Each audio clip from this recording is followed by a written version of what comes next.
Hello students, good morning and welcome in your English class. This is your chapter number 15, A Man's Cup. Today we will read and understand this chapter through this video.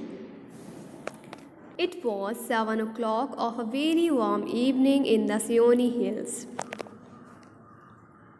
When Father Wolf woke up from his day's rest, he scratched himself, yawned, and spread out his paws one after the other.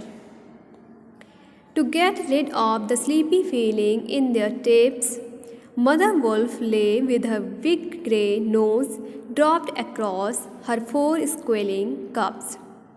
The moon shone into the mouth of the cave where they all lived. "Oh," said Father Wolf, "it is time to hunt again." He was going to spring downhill when a little shadow with a bushy tail crossed the threshold and whined, "Good luck to you, O Chief of the Wolves, and good luck to your noble children.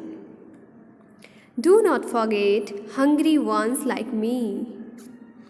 It was the jackal Tabaki.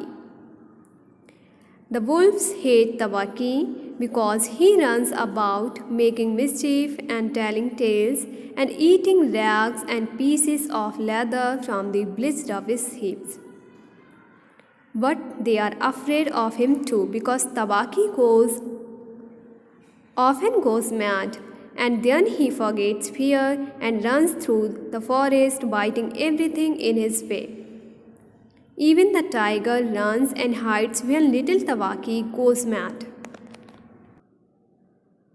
"Enter then and look," said Father Wolf stiffly, "but there is no food here."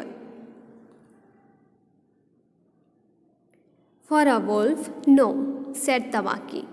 "But for me, a dry bone is a good feast. Who am I? Just a jackal." He scuttled to the back of the cave, where he found the bone of a buck with some meat on it, and started munching on it merrily. Tabaki sat still, relaxed after a good meal, and then he said spitefully, "Sher Khan, the big one, has shifted his hunting grounds. He will hunt among these hills for the next month, so he has told me." Sher Khan was the tiger who lived near the Vanganga river, 20 miles away. "He has no right," Father Wolf began angrily. "By the law of the jungle, he has no right to change his quarters without due warning. He will scare off every small animal within 10 miles, and I have to kill for my whole family." Mother Wolf said quietly, "He has been lame in one foot from his birth. That is why he has only killed cattle. Now the villagers of the Vanganga are angry, and he has come here to make our villagers angry.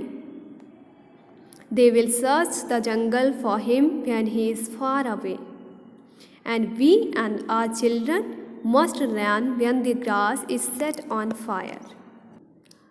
"Shall I tell him?" said Tabaki. "He is welcome to hunt here." "Out!" snapped Father Wolf. "Out and hunt with your master. You have spoken enough." "I go," said Tabaki quietly. "You can hear Sher Khan below in the thickets. I don't need to speak anything more." Father Wolf listened, and below in the valley that ran down to a little river, he heard the dry, angry, sing-song whine of a hungry tiger. "The fool," said Father Wolf, "to begin a night's work with that noise. Does he think that our work are like his fat Vanganga bullocks? Hush, it is neither bullock or not buck. He hunts tonight," said Mother Wolf. "It is man." The vine had changed to a hummingbird that came from every direction. It was the noise that bewilders woodcutters and gypsies sleeping in the open, and makes them run sometimes into the very mouth of the tiger. Man, said Father Wolf, showing all his white teeth.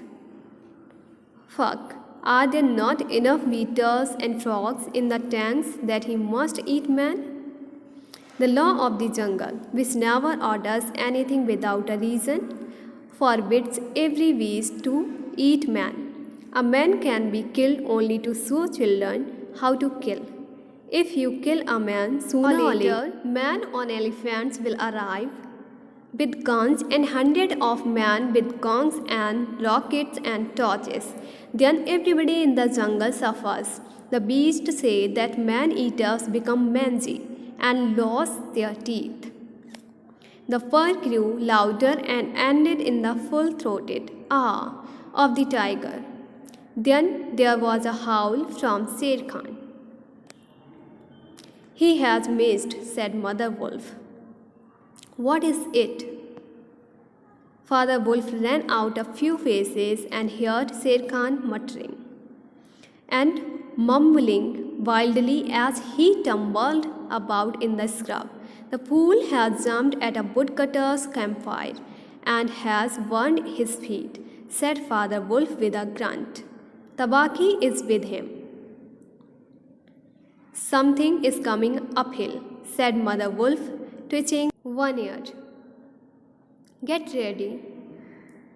The bushes rustled a little in the thicket, and Father Wolf dropped with his haunches under him, ready for his leap. Man, he snapped, a man's cub, look.